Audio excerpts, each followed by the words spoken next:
আমার মেয়েকে নিয়ে আমি এই কারণে করছি, আমি আমার মেয়েকে ছোটবেলার থেকে কোনো ভয় দেখিয়ে বড় করিনি। যেরকম বাচ্চারা কোনো অন্যায় করলে তাদের বলা হয় তুমি এই দুষ্টুমিটা করছো তো তোমাকে কিন্তু অন্ধকার ঘরে আটকে দেবো, বলে দিলাম। আমি কোনোদিন, আমার মেয়ে অনেক রকম দুষ্টুমি করেছে, আমি বুঝিয়েছি, বকেছি, কিন্তু আমি ওকে আজ অবধি না ভূতের ভয়, না অন্ধকারের ভয়, না দুষ্টু লোকের ভয়, না কিডন্যাপারের ভয়, আমি কারুর ভয় দেখাইনি। আমি আরশোলাতে ভয় পাই, আমার মেয়ে পায় না। আমার মেয়ে আরশোলা দেখিয়ে আমাকে ভয় দেখায়। কেন ভয় পাওয়ায়নি তার কারণ আমাদের সমাজে প্রথমেই বাচ্চাদের মনে কোনো না কোনো ভয় ঢুকিয়ে দেওয়া হয়, এবং এই ভয় ঢুকিয়ে দেওয়া হয় বলেই বাচ্চারা ওই ভয়ে মনে নিয়ে বড় হয়।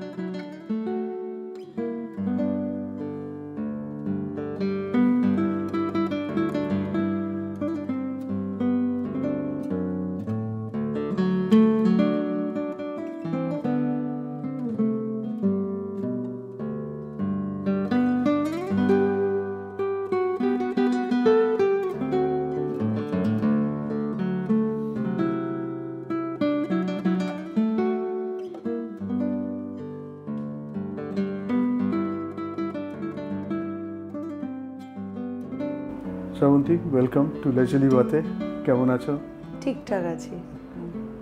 একটা কথা দিয়ে শুরু করব আমি। যেমনি ধরো আর্ট, যেটার সাথে তুমি যুক্ত, মেক্সিকান একজন ডিরেক্টর আছেন গুলমেরো ডেল টোরো বলে, তো উনি একটা কথা বলেছেন যেটা আমার সবসময় খুব ভালো লাগে, আর্ট ইজ ডিসওবিডিয়েন্স। তো তুমি কি অ্যাগ্রি করো এটা?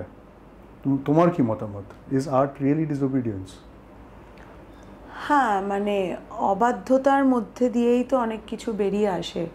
অর্থাৎ আমার উপর যেটা চাপিয়ে দেওয়া হয় বা আমাকে যেটা মানতে বাধ্য করা হয়, আমি যদি আমার জীবনে শুধু সেটা মেনেই যাই এবং আমি যদি আর্ট ফর্মের সঙ্গে থাকি, আর্ট নিয়ে প্র্যাকটিসের মধ্যে থাকি, যদি আমাকে শুধু যে আমার উপর যেটা চাপাচ্ছে বা যেটা শেখাচ্ছে সেটাই যদি আমি শুধু মেনেই যাই, তাহলে আমাদের চিন্তাভাবনা কোনো একটা স্থবির জায়গায় চলে আসবে, একটা স্ট্যাগনেন্ট জায়গায় এসে যাবে। সেটাকে না মেনে একটা পয়েন্ট আসবে যে সেই যেটা আমি শিখলাম, যে বাঁধনের মধ্যে আমি রয়েছি, সেটাকে যতক্ষণ না আমি ছেড়ে বেরোচ্ছি, যতক্ষণ না আমি নিজে একটা নতুন পাথ ক্রিয়েট করছি অবাধ্য হয়ে জেদের সঙ্গে, ততক্ষণ আমার মনে হয় যে আর্ট নিয়ে এগোনো যাবে না। আর্টটা কোনো একটা জায়গাতে কেউ একজন বলে গেছেন এইভাবেই তোমাকে এই ডিসিপ্লিনে এই প্র্যাকটিসে থাকতে হবে, ফলে ওইটুকুনি, ওটা খুব লিমিটেশনের জায়গায় চলে যাবে। তো সেটাকে নিয়ে এগোতে গেলে তো ডেফিনেটলি আমাদেরকে সবকিছুকে একটা চ্যালেঞ্জ করতে হবে। হ্যাঁ হ্যাঁ হ্যাঁ। মানে তুমি কি বিশ্বাস করো, মানে একজন আর্টিস্ট সমাজকে সত্যি বদলাতে পারে আজকের দিনে? অবশ্যই বদলাতে পারে। সমাজকে মানে বদলানোর জন্য যে উস্কে দেওয়া, মানে অ্যাকচুয়ালি উস্কে দেওয়া, একটা স্পার্ক আমাকে দিয়ে দিতে হবে। তো আমার মনে হয় একজন আর্টিস্টের যে টুল বা অস্ত্র বা হাতিয়ার হচ্ছে তার আর্ট ফর্ম।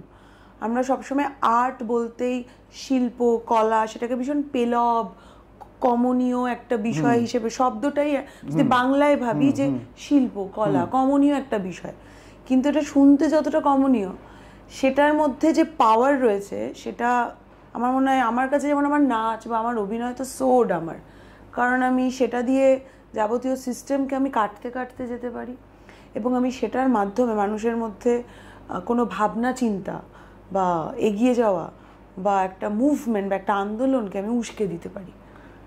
বাট এই দেখো, যেমনি ধরো আর্ট, মানে সেটাকে আমরা যদি শিল্প বলি, এবং শিল্প একটা ইন্ডাস্ট্রিও, বাট এই যে আর্টের যে মূল ভাবনাটা, সেটার সাথে মানুষের সার্ভাইভালের যে রিলেশনশিপটা অ্যাজ অ্যান আর্টিস্ট, সেটা তোমার মনে হয় কি আজকের দিনে খুব সহজ? মানে আর্টিস্ট হওয়াটা বা আর্টিস্ট হতে যাওয়ার যে ডিসিশনটা, মানে সবাই আজকাল দৌড়াচ্ছে, সবাই সাকসেস চাইছে, মানে খুব একটা ম্যাটেরিয়ালিস্টিক ব্যাপার হয়েছে। সেখানে দাঁড়িয়ে একটা এই রকম যে চিন্তাধারা, একটা যে একটা পিওরেস্ট আর্ট ফর্মের যে অবজেক্টিভটা, যে কোনো, সেটা ভিজুয়াল আর্ট হোক, পারফর্মিং আর্ট হোক, বাট আর্টের সাথে আজকাল একটা প্রফেশন হিসেবে দেখতে গেলে তার যে একটা মনিটাইজেশন বলো, তার যে একটা সার্ভাইভাল বলো, দৈনন্দিন খরচা বলো, সেইখানে কি কোনো তুমি দেখতে পাচ্ছ এটাকে একটা, মানে একটা চ্যালেঞ্জ বা একটা কোথাও একটা, মানে একটা চ্যালেঞ্জের মধ্যে দিয়ে আর্টিস্টরা যাচ্ছে আজকের দিনে? আমি বলবো যে আমি যতটুকু, মানে আমার জানার মধ্যে আমি বলছি, আর্ট নিয়ে এগোনো কোনো কালেই মানুষের কাছে খুব সহজ নয়, এবং সেটা পেইন্টিং হোক, ডান্স হোক, থিয়েটার হোক, গান হোক, যা যা যা ফর্ম আছে, কেউ যদি মনে করে যে আমি আর্টিস্ট হয়ে বাঁচবো, সে ওই চ্যালেঞ্জটা জেনেই নিচ্ছে, কারণ সে জীবনে চ্যালেঞ্জ নিতে ভালোবাসে এবং সে কোনো সিস্টেমের মধ্যে থাকতে ভালোবাসেন, এবং সে জানে যে আমি অনিশ্চিত একটা জীবন বেছে নিচ্ছি, তার কারণ আমি একটা জীবন বাঁচতে চাইছি। আমরা যদি দেখি ফ্রিডা কালো পেন্টার, উনি কিন্তু ফ্রিডা কালো হয়েছেনই ওনার মৃত্যুর পরে। ওনার মৃত্যুর আগে একটি মাত্র বড় এক্সিবিশন হয়েছিল, আর ফ্রিডা কালোর ছবি এখন আমরা সোশ্যাল মিডিয়া গুগল করলেই প্রচুর প্রচুর ছবি আসে, মানে ওনাকে সেলিব্রেট করা হয়। কিন্তু উনি তো মারা যাওয়ার পরে ওনার আঁকা নিয়ে মানুষ এত কথা বলছে। জীবনানন্দ দাশ পোয়েট, সারা জীবন কষ্ট করে গেছেন, কখনো আর্থিক সচ্ছলতার মুখ উনি দেখেননি, কিন্তু তাই বলে তো উনি কবিতা লেখা বন্ধ করে দেননি, এবং উনি কবিতা লিখে গেছেন বলে আজকে আমরা সাহস পাই। এবং উনি মারা যাওয়ার পরে ওনার কবিতা নিয়ে মানুষের মধ্যে এত হৈ হৈ পড়ে গিয়েছে। মানুষ যে মৃত্যুমুখী, যে আত্মহত্যা করবে বলে দাঁড়িয়ে রয়েছে, ওনার একটা কবিতা পড়লে সে জীবন খুঁজে পায়। আমি যদি বলি বিনয় মজুমদার, শেষ বয়সে উনি অ্যাসাইলামে চলে গিয়েছিলেন। উনি একজন অঙ্কের মানে মাস্টার মাইন্ড ছিলেন, অঙ্ক ছিল হচ্ছে ওনার সাবজেক্ট, এবং একইভাবে উনি কবিতা নিয়ে কাজ করছেন। যদি আমি দেখি উদয় শঙ্কর, শেষ জীবনে সিঁড়ির তলায় কাটিয়েছেন, কিন্তু যখন উনি আর্ট প্র্যাকটিস করেছেন তখন দেশে বিদেশে নাচ করেছেন। এরকম ঋত্বিক ঘটক, রামকিঙ্কর বেজের মানে উনি শেষ বয়সে ওনার অয়েল পেন্টিং দিয়ে ওনার ছাদ ফুটো হয়ে জল পড়ছে, উনি ওনার নিজের তৈরি তৈলচিত্র দিয়ে উনি ওই জল আটকেছেন বৃষ্টির। এবং ঋত্বিক ঘটক, ওনাকেও অ্যাসাইলামে যেতে। অর্থাৎ আমরা যদি দেখি গ্রেট আর্টিস্ট আমাদের পৃথিবীর, তারা কিন্তু প্রত্যেকে অনিশ্চয়তার মধ্যে বেঁচেছেন। তারা কখনো এইটা ভাবেননি যে মাসে আমার ফিক্সড কোনো ইনকাম আসছে কিনা। যদি ভাবতেন তাহলে আমরা বড় বড় আর্ট পেতাম না, শুধুই আমরা একটা সিস্টেম পেতাম, এবং শুধুই একটা কর্পোরেট জীবন, প্রত্যেকটা মানুষ শুধুই কর্পোরেট জীবনের মধ্যে দিয়ে যেত। আর্টিস্টরা আছেন বলে, এবং তারা এই চ্যালেঞ্জটা নিতে ভালোবাসেন, এবং আমার মনে হয় খুব সাহসী। এরকম অনেককে আমি চিনি যারা সব ছেড়ে দিয়ে ইঞ্জিনিয়ারিং, আমাদের সঙ্গে এরকম থিয়েটারে অনেক ছেলে কাজ করে, ব্যাঙ্গালোরে ভালো ভালো চাকরি করছে, মাস গেলে প্রচুর টাকা পাচ্ছে, সব ছেড়ে দিয়ে বলছে যে শ্রাবন্তী থিয়েটারটা না করলে বাঁচবো না। জানি অসুবিধে, বাবা মা বলেছে যে এত ভালো চাকরি ছেড়ে দিয়ে চলে আসলি, কিন্তু কিসের জন্যে? তার কারণ তারা জীবনের ওই গ্রাফটা দেখতে চায়, যে আমি বেঁচে আছি যখন, তখন একটা গ্রাফ যায়, আর মানুষ মারা গেলে একটা ফ্ল্যাট লাইন। তো এই ফ্ল্যাট লাইনটা ছেড়ে দিয়ে আমার মনে হয় আর্টিস্টরা ওই গ্রাফটা, কখনো ওঠা কখনো নামা, কখনো আমি চ্যালেঞ্জ নিয়ে জানি আমি জিততে পারবো, কখনো আমি চ্যালেঞ্জ নেব কিন্তু আমি জানি আমি সাকসেসফুল হব না, কিন্তু সেটার মধ্যেই একটা মানে বেঁচে থাকার যে রসদ, সেটা আছে বলে আর্টিস্টরা মানে মানে আমি অন্তত এইভাবে ভাবি না। সেটাই হচ্ছে that's your way of life. কারণ আমি নিজের স্কুলের একটা মানে ফিক্সড ইনকামের একটা চাকরি ছেড়ে আমি 24 ঘন্টা এই কারণে বলছি, কারণ ঘুমের মধ্যেও অনেক ভাবনা চিন্তা, স্বপ্ন দেখি, বা হয়তো খারাপ স্বপ্ন দেখে ঘুম ভেঙে যায়, বা হয়তো ভালো স্বপ্ন নিয়ে ঘুমোতে যাই, ফলে 24 ঘন্টা আমি আর্ট প্র্যাকটিসের মধ্যে আছি। তো আমি সেলিব্রেট করি। কখনো আমার কাছে ব্যাংক ব্যালেন্সে 100 মানে এরকমও হয়েছে যে 1500 টাকা পড়ে আছে, গাড়ির তেল ভরার টাকা আমার কাছে নেই।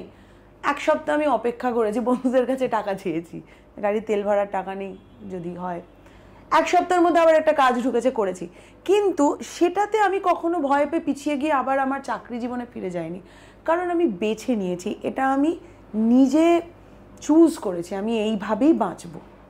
আমার অডির দরকার নেই, আমার একটা মারুতি হলেই হবে, একটা সাইকেল হলেও হবে, আমার প্রত্যেক দিন মাটন বিরিয়ানি আমার দরকার নেই, আমার ডাল ভাত হলেও হবে, কিন্তু আমি যেন আর্ট ফর্মের প্র্যাকটিসে থাকি।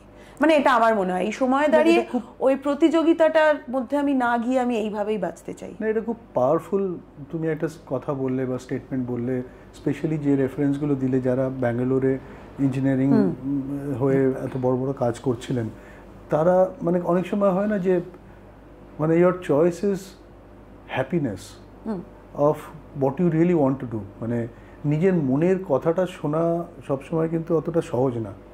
মানে অনেক রকমের পরিস্থিতির মধ্যে দিয়ে মানুষকে যেতে চায়। অনেকের হয়তো ইচ্ছেটা থাকে, কিন্তু সেই ইচ্ছেটা সে সারা জীবনেও হয়তো সেই সাহসটা জোগাড় করতে পারে না সেই ডিসিশনটা নেওয়ার। মানে এইখান থেকে আমি আরেকটা প্রশ্ন করবো যে দেখো, মানে তুমি একটা স্কুলে চাকরি করতে, তুমি একটা উচ্চ মধ্যবিত্ত পরিবার থেকে এসছো। আমি যতটুকু জানি তোমার পরিবার এবং তোমার সম্বন্ধে, যে ইটস মানে হাইলি মানে এডুকেটিভ ফ্যামিলি। তোমার সবাই থ্যাংক ইউ, এটা আমার থ্যাংক ইউ, এটা শ্রাবন্তীর, Shrabanti coffee, thank you, thank you so much, thank you. Okay, যেটা আমি বলছিলাম আর কি, যে এই যে তুমি একটা স্টেবল, সো কল্ড স্টেবল, মানে যেটা সামাজিক টার্মে একটা মানে ভালো জীবন, যেটা আমাদের সমাজ একটা ডিফাইন করেছে, বা সেই অ্যাট্রিবিউটগুলো সবার আমাদের মাথার মধ্যে মানে ঢুকিয়ে দিয়েছে, যে কোনটা সেফ আর কোনটা সেফ না। যদিও আমি মনে করি আজকে জীবনে কোনো কিছুই সিকিউর না, কোনো কিছুই সেফ না, এটা হচ্ছে আমার মনের ব্যাপার। সেইখানে দাঁড়িয়ে তুমি যখন ডিসিশনটা নিলে যে আমি আর্টকেই বেছে নেব আমার জীবনযাত্রার হিসেবে, তো কোনো চ্যালেঞ্জের মধ্যে দিয়ে যেতে হয়েছে? মানে এই ডিসিশনটা যখন তুমি মানে অ্যাজ অ্যান অ্যাডাল্টও নিয়েছো, বাট এই যে ডিসিশনটা নেওয়ার আগে দের ইজ আ পিরিয়ড যেখানে তুমি অ্যাজ অ্যান আর্টিস্ট নিজেকে তৈরি করেছো।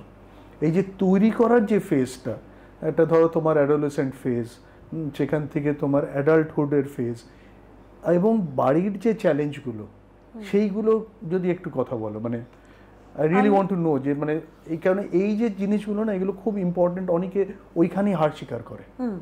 মানে অনেককে আমি চিনি, হ্যাঁ অনেককে আমি চিনি যাদের অনেক মানে ট্যালেন্টও আছে, অনেক ইচ্ছে আছে, কিন্তু সেই যে সাহসটা না বলার, বা আমি এটা করতে চাই, এটা আমার মনে হয় মানে অত সোজা না। এবং যারা করতে পেরেছেন, you are one of them, hats off, hats off. মানে আমি personally I really get inspired a lot when I talk to you.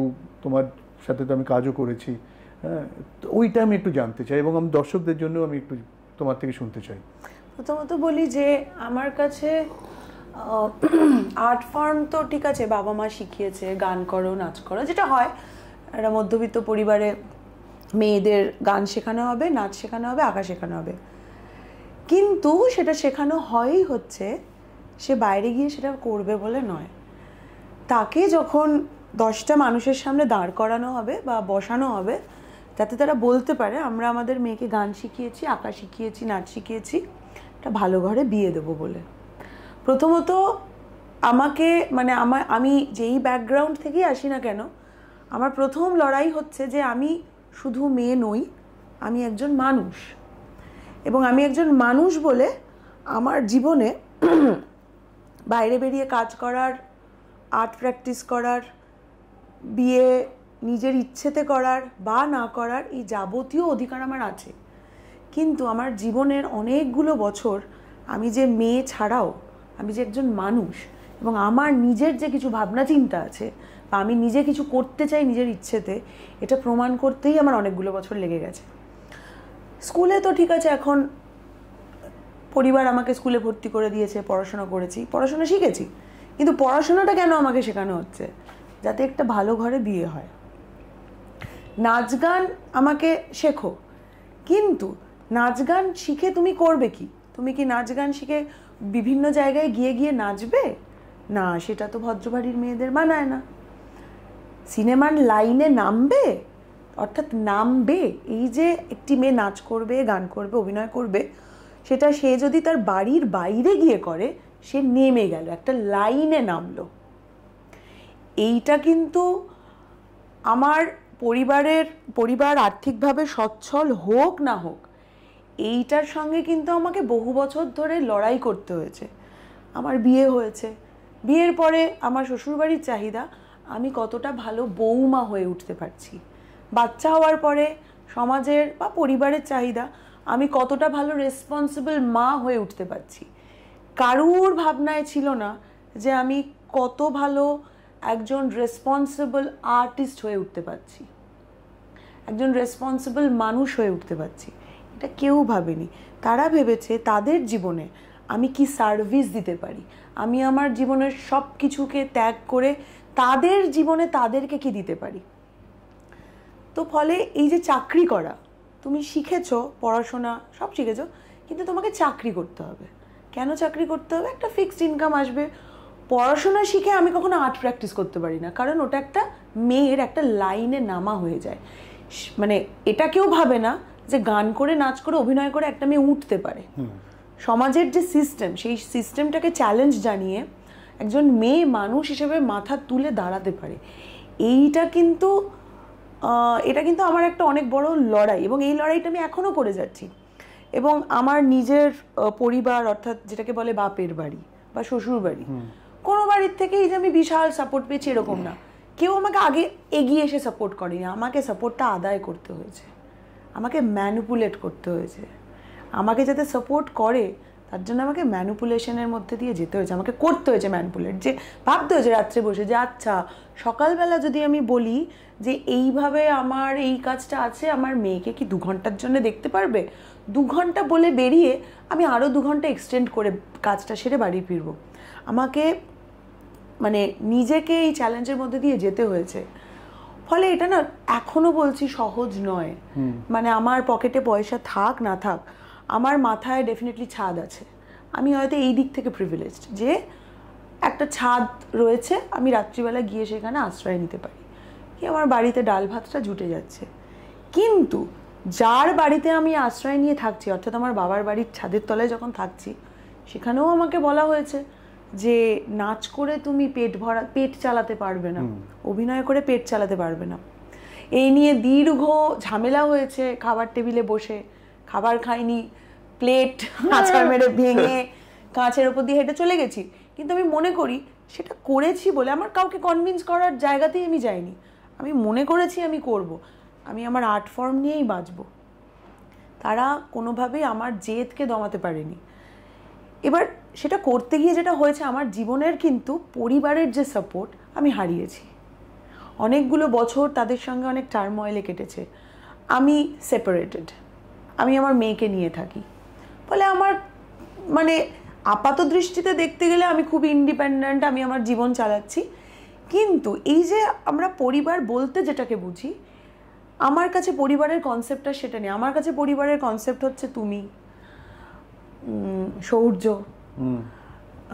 Jayraj, Arka, Sandra, আমাদের কালেকটিভ, অর্থাৎ আমার বন্ধু বান্ধব, আমি যাদের নিয়ে কাজ করি, যারা আমাকে আর্ট ফর্ম নিয়ে এগোতে সাহায্য করছে, আমার অডিয়েন্স, আমার দর্শক। এরকম অনেকে আছেন যাদের আমি নাম জানি না, কখনো এসে হঠাৎ করে তারা আলাপ করেন, তারা বলেন যে শ্রাবন্তী দিনা, আচ্ছা জমিদার দিনা, বা কোনো একটা যে ক্যারেক্টারটা করেছি সেটা ধরে রেকর্ড। আমি মনে করি তারা আমার পরিবার, কারণ তারা আমার জীবনের কিছুই জানেন না, কিন্তু এই যে আমি যাতে আর্ট প্র্যাকটিসে থাকি তারা সেটা চান। এটা আমার কাছে অনেকে ইন্সপায়ার করে, অনেকে শক্তি দেয়। বাট যেটা তুমি বললে যে এই যে লড়াই, একটা যে তুমি বাইরের লোকের সাথে যখন লড়াই করবে, সে আমি মনে করি সেটা অনেক সহজ, কিন্তু ভেতরের লোকের সাথে যখন তুমি লড়াই করছো খুব কঠিন। ওখানে তুমি যখন বলছিলে আমি অনেক কিছু রিলেট করতে পেরেছি। হ্যাঁ, মানে দেখো, মানে অনেক যেটা তুমি বলছিলে যে বাইরে থেকে অনেককে দেখে মনে হবে যে এর কি প্রবলেম আছে, হতে পারে। But there are so many challenges which are hidden, যেটা আমরা হয়তো অনেক সময় শেয়ার করতে পারি না। হ্যাঁ, বা অনেক সময় যেটা তুমি বলছিলে যে তুমি এটা করতে চাও, সেটা মানে এই যে করতে চাও, সেটা কি লোকে ভাববে যে আরে ও তো ভীষণ সেলফিশ। হ্যাঁ, ও নিজের আর্টটাকে প্র্যাকটিস করার জন্যে মা হিসেবে অনেক কিছু করছে না, আরও করা উচিত। এই যে আরও করা উচিত, এই যে একটা কন্টিনিউয়াস প্রেশার, এইটা সর্বক্ষেত্রে আছে। আমার মনে করি যে আমাদের কোথাও কোথাও গিয়ে আমি যদি দেখি যে একটা বাঙালি পরিবারে এটা একটু বেশি আছে, স্পেশালি মধ্যবিত্ত পরিবার। না, আমরা কিন্তু এগোচ্ছিও না পেঁচাচ্ছি না, ওই একই গণ্ডির মধ্যে ঘুরে বেড়াচ্ছি। সেটা হয়তো কোথাও আমরা আমাদের নিজের মনের কথাটা বা আমরা একটু মানে অত্যাধিক বেশি ভয় নিয়ে বাঁচি, এবং আমরা তার ফলে বাঁচতে পারছি না।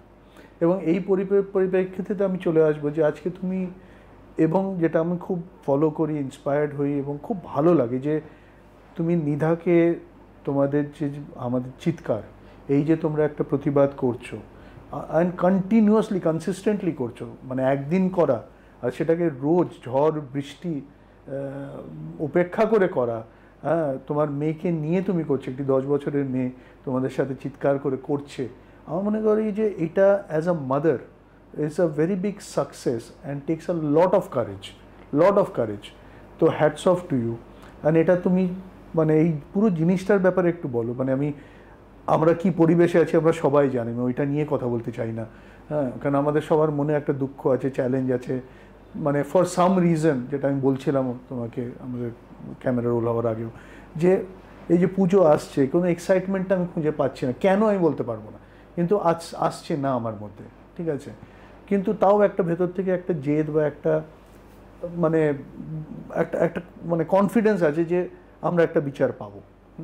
বাট এই যে বিচারের মধ্যে একটা গণ আন্দোলন তৈরি হচ্ছে, এবং তার মধ্যে যে তোমরা যে কন্ট্রিবিউশনটা করছো, বা মানে অ্যাজ আ কালেকটিভ পার্ট হিসেবে যদি আমি নিজেকে ভাবি তোমাদের পুরো ইনিশিয়েটিভে যেটা করছো, এইটার চিন্তাভাবনাটা কোথা থেকে এলো, এবং সেটা কনসিস্টেন্টলি দিন রাত প্রত্যেক দিন তোমরা করছো, এইটার ব্যাপারে একটু বলো, মানে the preparation and the challenges, মানে রাস্তায় নামছো তুমি, লোকাল ট্রেনেও তোমরা করছো, নিশ্চয়ই চ্যালেঞ্জেস আছে তোমাদের, খাওয়া দাওয়া, forget about everything, things like even personal hygiene, where will you use the restroom, এগুলোও তো একটা বেসিক ফ্যাক্টর থাকে। তো এই সব জিনিসকে চ্যালেঞ্জ হিসেবে নিয়েও তাও তুমি কেন ডিসাইড করলে? মানে অনেক সময় অনেকে বলতে ইটস এ থ্যাঙ্কলেস জব, এরা কি চেঞ্জ করে দেবে, অনেক লোকেই বলে এটা কমন, এরা কি ভাবছে নিজেদের করবে। তো এই জিনিসগুলোকে কি করে কাউন্টার করো আমি জানতে চাইছি, from my own perspective to learn, because I really need that inspiration. আমার মনে হয় যে আমরা যখন একটা গাছ পুঁতি, আমি একটা দানা পেলাম, আমি দানাটা পুঁতে দিয়ে চলে গেলাম, আমার আশেপাশে বলতে পারে কি একটা এইটুকু দানা মাটির মধ্যে পুঁতে দিল, কত বড় গাছ হবে। তাকে সে অপেক্ষা করলো না, সেও চলে গেল, কিন্তু 10 বছর পরে সেই গাছটা অনেক বড় হবে, অনেক ফল দেবে, সেই গাছের তলায় অনেক মানুষ আশ্রয় নেবে, সেই গাছের তলায় অনেক শিশুরা খেলবে, তারা সেই ছায়ায় ঘুমোবে। তো বলে আমার মনে হয় একটা মুভমেন্ট হচ্ছে সেরকম। আমি যখন একটা মুভমেন্ট শুরু করছি, আমি যখন একটা আন্দোলন শুরু করছি, অর্থাৎ যদি আমি স্টার্ট করি, আমাকে ধরে নিতে হবে আমি বীজ বপন করলাম, সেই মুহূর্তেই কোনো ফয়সলা হয়ে যাবে না যে এই আন্দোলন থেকে আমি কি পাচ্ছি, অর্থাৎ আমি কি পাচ্ছি আর আমি কি পাচ্ছি না, এই লাভ লোকসানের অঙ্ক কখনো একটা আন্দোলনে সেই মুহূর্তে যখন আমি বীজ বপন করছি আমি ডিসাইড করতে পারবো না, কেউ পারে না, কিন্তু আমি একটা বীজ, একটা সিড আমি পুঁতে দিয়েছি। এইবার সে কিন্তু কোনো না কোনোভাবে তার শেকড় বাকড়, এই যে আমরা এই যে আমাদের চিৎকার করছি বিভিন্ন জায়গায় গিয়ে করছি, কোন দূরে দাঁড়িয়ে কোন মেয়ে দেখছে, এবং তার মধ্যে যে কোন রেবেলিয়াস বিষয় তাকে উস্কে দিচ্ছে আমি জানি না, কিন্তু সে যে আরও 10টা মেয়েকে বা আরও 10টা বাচ্চাকে সাহসী বানিয়ে তুলবে না, কে বলেছে? হয়তো আমাদের চিৎকারের ওই চিৎকার দেখে সে পরের দিন তার বাড়িতে ঘটে চলা যে তার ওপর ভায়োলেন্স, সে কিন্তু সেদিনকে গিয়েই সেটার হয়তো প্রতিবাদ করেছে এবং আরও 5 জনকে বলেছে করো। আমার মেয়েকে নিয়ে আমি এই কারণে করছি, আমি আমার মেয়েকে ছোটোবেলার থেকে কোনো ভয় দেখিয়ে বড় করিনি। যেরকম বাচ্চারা কোনো অন্যায় করলে তাদের বলা হয় তুমি এই দুষ্টুমিটা করছো তো তোমাকে কিন্তু অন্ধকার ঘরে আটকে দেবো, বলে দিলাম। আমি কোনো দিন, আমার মেয়ে অনেক রকম দুষ্টুমি করেছে, আমি বুঝিয়েছি, বকেছি, কিন্তু আমি ওকে আজ অবধি না ভূতের ভয়, না অন্ধকারের ভয়, না দুষ্টু লোকের ভয়, না কিডন্যাপারের ভয়, আমি কারুর ভয় দেখাইনি। আমি আরশোলাতে ভয় পাই, আমার মেয়ে পায় না। আমার মেয়ে আরশোলা দেখিয়ে আমাকে ভয় দেখায়। কেন ভয় পাওয়ায়নি তার কারণ আমাদের সমাজে প্রথমেই বাচ্চাদের মনে কোনো না কোনো ভয় ঢুকিয়ে দেওয়া হয়, এবং এই ভয় ঢুকিয়ে দেওয়া হয় বলেই বাচ্চারা ওই ভয়ে মনে নিয়ে বড় হয়, এবং তাদের সঙ্গে ঘটে চলা, সে যখন বড় হয়ে যায় বা যা কিছু তাদের সঙ্গে ঘটে চলা যে কোনো অপারেশন বা যে কোনো অত্যাচার তারা কিন্তু হজম করতে করতে যায়। কোনো একটা ভয়ের কারণে সে কিন্তু সেটার বিরুদ্ধে কথা বলে না। আমার মেয়েকে আমি চাই যে ভাই তুই ভয় পাস না, তুই পরীক্ষায় ফেল কর, কিন্তু তুই স্কুলের টিচারকেও যেন ভয় না পাস, স্কুলের সিকিউরিটি গার্ডকেও যেন ভয় না পায়। তার কারণ আমরা এমন একটা পৃথিবীতে বাস করছি যেটা ঘৃণার পৃথিবী, এবং ঘৃণার সঙ্গে লড়তে গেলে আমার মনে হয় 2টো জিনিস খুব ইম্পর্টেন্ট, ভালোবাসা এবং সাহস। আমার মেয়েকে এইটুকুনি আমার শেখানোর যে মানুষকে ভালোবাসো, অফুরন্ত ভালোবাসো এবং সাহসী হও। তুমি মানুষকে ভালোবাসলে তবেই তুমি সাহসী হয়ে উঠতে পারবে। তুমি যদি সাহসী হও তাহলেই তুমি মানুষকে ভালোবাসতে পারবে। ফলে আমি পুলিশকে খুব ভয় পাই, প্রচণ্ড ভয় পাই। আমার একটা কনফাইনমেন্টের ভয় আছে, হাসপাতাল, পুলিশ স্টেশন, মানে যেখানে গিয়ে, মানে অফিস, হ্যাঁ, অর্থাৎ যেখানে আমি একটা টাইমে ঢুকে যাব এবং দরজা বন্ধ করে তালা দিয়ে দেওয়া হবে, সেই জায়গার প্রতি আমার একটা ট্রমা আছে, আমার ভয় আছে। ওই জন্য আমি চাকরি করতে পারিনি, কারণ একটা টাইমে আমি ঢুকে গেলাম, আমাকে আটকে দেওয়া হলো, তারপরে তারা যখন বলবে আমাকে তখন বেরিয়ে আসতে হবে। এইটার প্রতি আমার একটা ভয় আছে। কিন্তু এই আমাদের চিৎকারের মাধ্যমে আমার মেয়ে পুলিশের পাশে দাঁড়িয়ে রাস্তায় ছবি আঁকছে, উই ওয়ান্ট জাস্টিস লিখছে, রেলিংয়ের ওপরে বসে থাকছে, হাঁটছে মিছিলে, পারফরমেন্স করছে, ওর পুলিশ নিয়ে কোনো ভয় নেই। এবং আরও যে 5টা মেয়েকে আমি দেখছি তারা আমার থেকে বয়সে কম, কিন্তু আমি তাদের এত রেসপেক্ট করি, দেবপ্রিয়া, পুলমা, পৌলমী, শ্রমনা, এরকম আমি প্রচুর মেয়ের নাম বলতে পারি। এদের দেখে না আমি সাহস পাচ্ছি। এরা যেভাবে, মানে আমি তো শুধু আমাদের চিৎকার গোটা কাজটাকে আমি কম্পোজ করেছি, ঠিক আছে আমি ডিরেক্ট করে দিয়েছি, দেখ এইটা করবো, কিন্তু এটা আমার একার পক্ষে করা তো সম্ভব নয়। আমাকে যদি 5 জন, আমি যদি সমমনস্ক সাহসী মানুষ না পাই, এটা আমি মানুষের সামনে গিয়ে করব কি করে? সেখানে সবসময় যে আমরা খাবার পাচ্ছি সেটা না, লোকাল ট্রেনে উঠে যখন করছি, যেটা তুমি বললে ওয়াশরুমের অসুবিধা, অনেক কিছু, কিন্তু এটা আমি একা ভাবলে হবে না, তারাও সমান এফর্ট দিচ্ছে এবং আমি বলবো তারা আমার থেকে বেশি এফর্ট দিচ্ছে, আমার থেকে বেশি সাহসী। শ্রাবন্তী তুই চলো এখানে করি, আচ্ছা আমরা কি স্টেশনে করে ফেলতে পারি? বৃষ্টির মধ্যে, হ্যাঁ বৃষ্টিতে ভিজে যাবো, কোনো ব্যাপার না, ভেজা পোশাক নিয়ে এক জায়গায় করলো আমাদের চিৎকার, ফ্ল্যাশ মব তো, হেঁটে গিয়ে আরেক জায়গায় করলো। এই সাহসটা কিন্তু ওরা আবার আমার মধ্যে ছড়িয়েছে। আমি একটা বীজ পুঁতে দিয়েছি, সেটা গ্রো করছে, কিন্তু সেটা ওই একটা গাছের মতন যদি দেখি, সেই গাছে যে ফলটা সেটা তারা ধরাচ্ছে এবং সেই ফলটা আমিও খাচ্ছি। খুব পাওয়ারফুল। মানে আমার, মানে তোমাদের ফেসবুকে, এতে সোশ্যাল মিডিয়াতে আমি ফলো করি, বাট মানে ইনক্রেডিবল যেটা তুমি বললে যে মানে আমাদের মধ্যে আজকাল এটা হয়ে গেছে যে সব কিছুই আমরা একটা মেটেরিয়ালিস্টিক আউটকামের জন্যে আমি একটা এফোর্ট দিচ্ছি।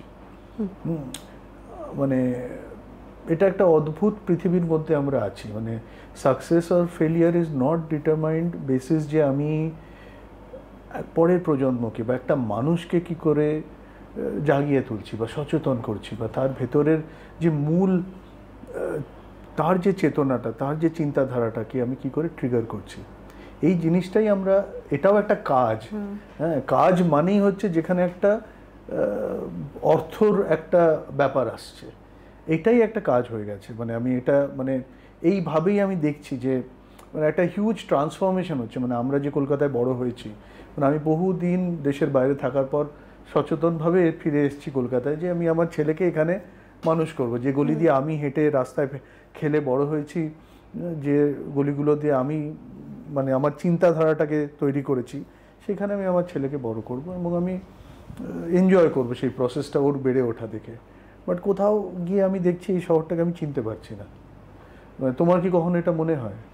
হ্যাঁ, আমার এই মনে হওয়া থেকে, এই যে আমরা খুব ইন্ডিভিজুয়াল অ্যাপ্রোচে প্রত্যেকে বাঁচছি একটা জীবন, এটা থেকে আমার একটা খুব রিয়েলাইজেশন হয়েছে। মানে এটা বলতে পারো যে আমার জীবনের একটা দর্শন। এবং আমি আমার সঙ্গে যারা কাজ করে, আমাদের সঙ্গে যারা কাজ করে রাদার, এটা বলা উচিত আমার মেয়েকে বা আমাদের মেয়েকে, কারণ ও শুধু এখন আমার মেয়ে নয়, ও আমার বন্ধু বান্ধবেরও মেয়ে, যেটা আমার মনে হয়েছে, আমি একদিন আমার মায়ের সাথেও কথা বলছিলাম, যে আমরা খুব মনে করি যে আমাদের পাওয়ার বা আমি কোন জায়গায় পাওয়ারফুল, সেটা সবসময় আমরা খুব ব্যাংক ব্যালেন্স দেখি। মানে আমার মায়ের সঙ্গে মূলত ঝগড়া করতে গিয়ে আলোচনাটা হয়, যে অর্থাৎ আমার কতটা বিত্ত সম্পত্তি রয়েছে। হ্যাঁ, আমি কাউন্টিংয়ে বিশ্বাস করি, অর্থাৎ আমার কাছে এত লাখ টাকা আছে, অত কোটি টাকা আছে, আমার কেউ না হলেও চলবে। কিন্তু অ্যাকচুয়ালি আমি তখনই পাওয়ারফুল হব, আমার ব্যাংক ব্যালেন্স 0, কিন্তু আমার চারপাশে 100টা মানুষ থাকবে। কেন?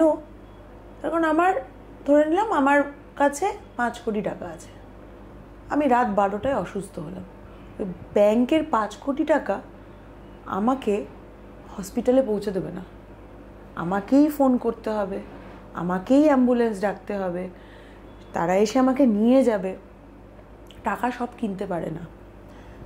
আমি যখন হসপিটালে ভর্তি হব, ভিজিটিং আওয়ার্সে কেউ দেখার নেই, ডক্টররা এসে দেখবে, 4টে ওষুধ করে দেবে, বিল ফিল মিটিয়ে আমি একাই আবার আমার ড্রাইভারকে ফোন করব, বা হয়তো করবো না, বা আবার অ্যাম্বুলেন্সে বাড়িতে আসব, আবার আমাকেই কাউকে ফোন করে একজন অ্যাটেন্ডেন্ট রাখতে হবে। অর্থাৎ আমার চারপাশে কোনো মানুষ নেই, কিন্তু আমার ব্যাংকে প্রচুর টাকা আছে, অর্থাৎ আমি একা। যদি আমার অত টাকা না থাকে, আমার চারপাশে যদি 100টা মানুষ থাকে, আমি অসুস্থ হলাম, সঙ্গে সঙ্গে আমাকে কেউ নিয়ে গেল, সারাক্ষণ ভিজিটিং আওয়ার্সে বা হসপিটালে ভর্তি তলায় হয়তো অনেক মানুষ দাঁড়িয়ে আছে, 100টা মানুষ দাঁড়িয়ে আছে, আমার বন্ধু বান্ধব, পরিবার, আমার অ্যাডমায়ারার, কিচ্ছু নেই, আমি জানি না কীভাবে আমার ট্রিটমেন্ট হয়ে গেল, তারাই দায়িত্ব নিয়ে আমাকে বাঁচিয়ে আবার বাড়িতে দিয়ে গেল। প্রত্যেক দিন বিকেলবেলা কেউ ফল নিয়ে আসছে, কেউ গল্প করছে, কেউ কথা বলছে। এই বাঁচাটার মধ্যে বেশি আনন্দ নাকি না একলা বাঁচার মধ্যে? আমি রিয়েলাইজ করেছি যে নিধা জীবনে টাকা পয়সার বিষয়ে যদি নাও বোঝে, ও যেন এটা বোঝে যে চারপাশে মানুষ থাকাটা দরকার, মানুষের সঙ্গে কমিউনিকেশন। এবার অনেক সময় একটা কথা বলে যে তোর কাছে পয়সা না থাকলে কিন্তু কেউ তোকে পুছবে না, এটা বলে। আমার মনে হয় সেটা নয়। আমি যদি এই ভাবনা আমার দিক থেকে যদি মানুষের মধ্যে কোথাও মানুষ হিসেবে ট্রাস্ট তৈরি করতে পারি, আমার পাশে ঠিক মানুষ থাকবে। কারণ এই যে আমরা যে ক্যান্টিনটা চালাচ্ছি শুভদীপদা, আমরা খুব ক্রিটিক্যাল সময় না অদ্ভুতভাবে অনেকগুলো মানুষ এক জায়গায় হয়ে গেছি এবং এখনও স্টিক করে রয়েছি। সেটা কিন্তু একটা নোবেল কজের ওপর ভিত্তি করে।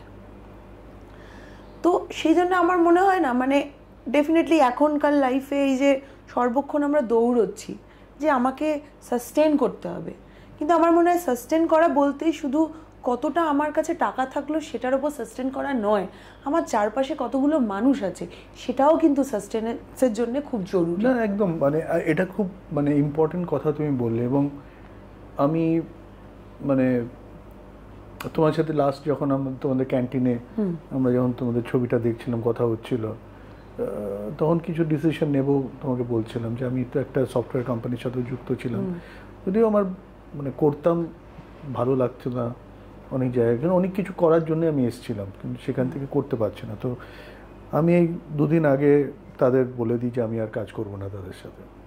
তো এখন আমি নিজেকে হয়তো মানে আমি অনেক বেশি ফ্রি, হ্যাঁ, অনেক বেশি হ্যাপি। মানে এই জন্যে না যে আমি কাজটা খারাপ লাগতো বা, বাট আমি কোথাও ওটা করতে চাইছিলাম না। But again coming back to why am saying this হচ্ছে যে এই যে পুরো ব্যাপারটা, এটা ডিসিশনটা নিতে আমার অনেকটা সময় লেগেছে এবং নিজের সাথে প্রচুর দ্বন্দ্বর মধ্যে দিয়ে যেতে হয়েছে। যে আমি মানে একটা পাঁচিলের উপরে বসে আছি, এদিকে লাফাবো কি এদিকে লাফাবো না, মনে হচ্ছে যে আমার গায়ে কি এনাফ আছে, বাট কেন ওই ইনসিকিউরিটিটা আমি কিন্তু বলতে পারবো না। বাট এখন তুমি যে কথাটা বললে যে আমার কাছে কারোর কাছে যদি 5 কোটি টাকা থাকে এবং তার কাছে যদি একটা বন্ধু না থাকে, সে গরিব।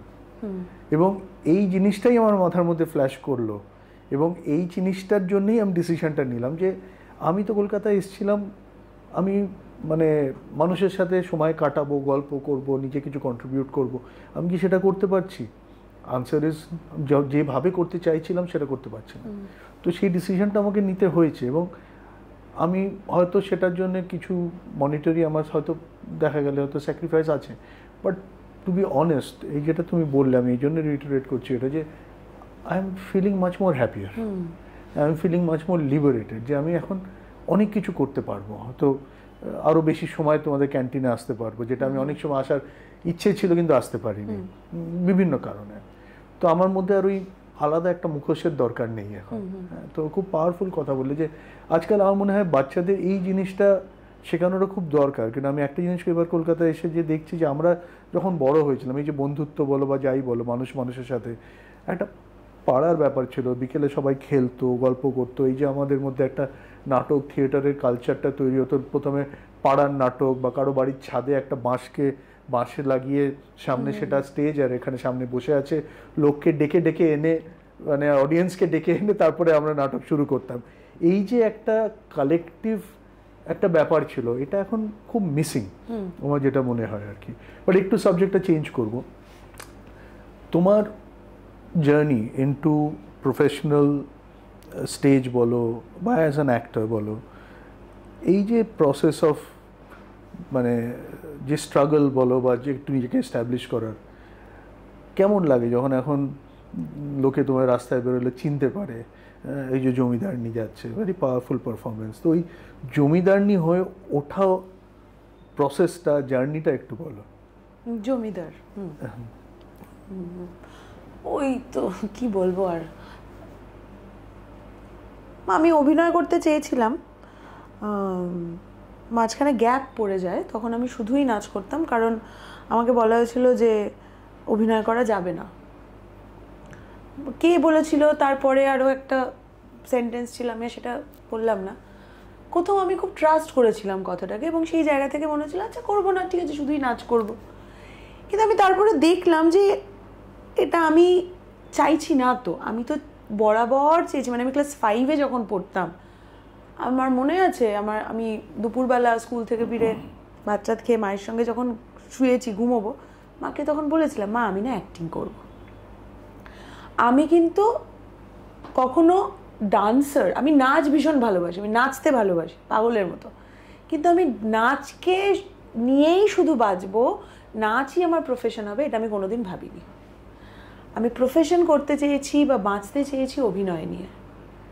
মানে আমার প্রেম বা আমার চাওয়া সব কিছুই যদি বলো, তাগিদ যেটার প্রতি আমি, যেটার জন্যে আমি বেঁচে রয়েছি বা যেটা না থাকলে আমি মরে যাব, ভালো থাকবো না, সেটা হচ্ছে অভিনয়। নাচও আছে, মানে আমি ওরমভাবে বলতো, কিন্তু অভিনয়টা বন্ধ ছিল, মানে আমি করছিলাম না। তো তারপরে মেয়ে হয়ে যাওয়ার পরে, নিধা হওয়ার পরে আমি বুঝতে পারলাম যে এখনও যদি আমি আমার নিজের ইচ্ছেতে, নিজের শর্তে যদি আমি আমার জীবনটাকে না বাঁচি, তাহলে হয়ে গেল, আর হবে না। একটাই জীবন আমার, আমি কি শুধুই স্কুলের খাতায় সাইন করে যাব? কখনোই কি কাউকে অটোগ্রাফ দেবো না? এইসব, আর সোশ্যাল মিডিয়ায় খুব এসব মিমগুলো ভাইরাল হয়। তারপর আমার মনে হলো যে ছেড়ে দিই, স্কুলের চাকরি ছেড়ে দিলাম।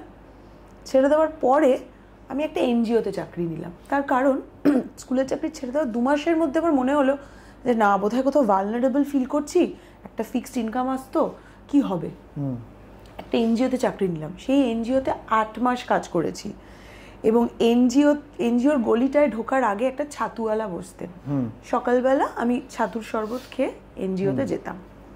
তো ছাতুর শরবত খেতে খেতে 8 মাস কাজ করলাম, এবং ওই ছাতুর দাদার ওই অত ভালো একটা ফ্যান্টাস্টিক ছাতুর শরবত খেতে খেতে ডিসাইড করলাম যে না, দেখি না কি হয়, একটা রিস্ক আমাকে নিতেই হবে, আমি চাকরি করব না, আমি ফুল টাইম পারফরমেন্স করব, অভিনয় করব, দেখি কি হয়, যদি না হয় ফিরে আসবো, করব কাজ।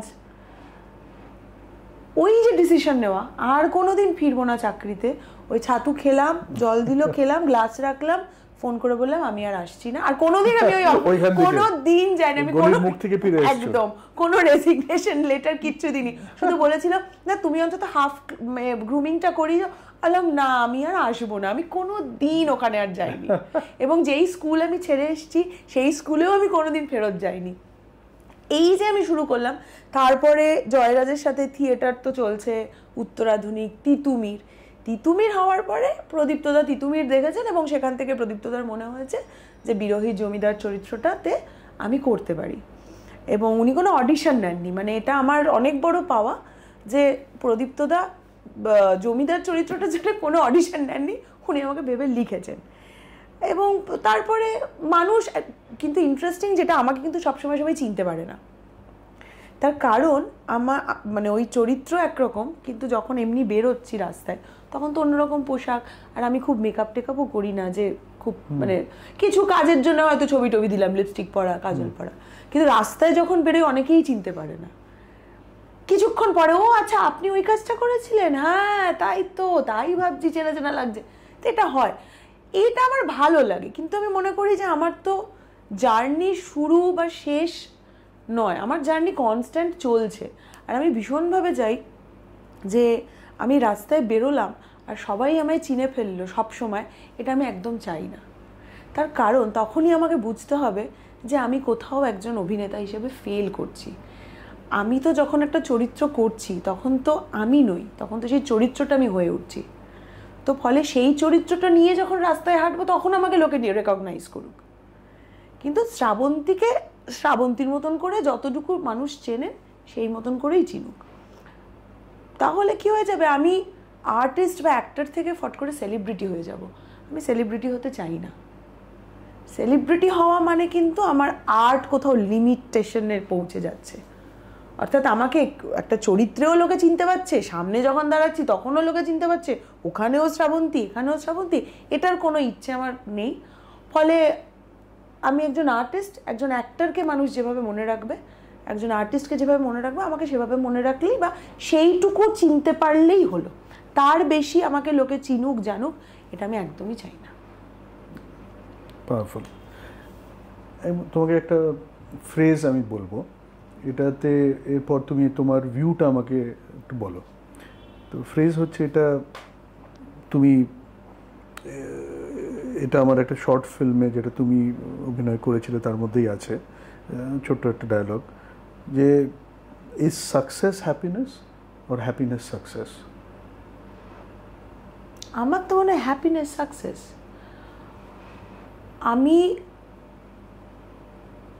মানে বিশেষ করে আমি এই সময়ের মানুষ, আমি এই সময়ে যেটা দেখছি সেটা হচ্ছে যে মানুষের জীবনে খুশি নেই। এবং এই যে আমার জীবনে খুশি নেই বা আমাদের জীবনে খুশি নেই যদি বলি, এটার জন্য প্রধানত দায়ী আমরা। কারণ আমরা সবসময় মনে করি আমাকে বড় হয়ে এটা হতে হবে, বা বাচ্চাদের আমরা বলি তুমি বড় হয়ে কি হতে চাও, কিন্তু কখনো কি একটা বাচ্চার মাথায় এটা, তাকে কখনো জিজ্ঞেস করে আর ইউ হ্যাপি? বা কাউকে আমরা বলি যে তুমি বড় হয়ে সবসময় চেষ্টা করবে তুমি যেন আনন্দে থাকো, বা আমি যে আনন্দে থাকবো এটা দায়িত্ব আমার, আমাকে আনন্দে থাকতেই হবে। একটা খুব ইম্পর্টেন্ট কথা আছে না, ওনাকে স্কুলে জিজ্ঞেস করেছিলেন যে what do you want to be, and উনি বলেছিলেন তখন যে I want to be happy. And ওখানে লিখেছেন যে টিচার আর কি ওনার উত্তরটাই বুঝতে পারেনি। মানে বাট এই যে জিনিসটা কত বেসিক, কিন্তু আমরা সেটা অ্যাকনলেজই করি না। না মানে আমরা সাকসেসফুল হওয়া বলতে কিন্তু সবসময় একটা কম্পিটিশনে ফার্স্ট হলাম কিনা, এবং কম্পিটিশনে ফার্স্ট হতে গিয়ে আমি কি স্ট্রেসের মধ্যে দিয়ে গেলাম, আমি কত মানুষের সঙ্গে কত বন্ধুর সঙ্গে বিচ্ছিন্ন হয়ে গেলাম।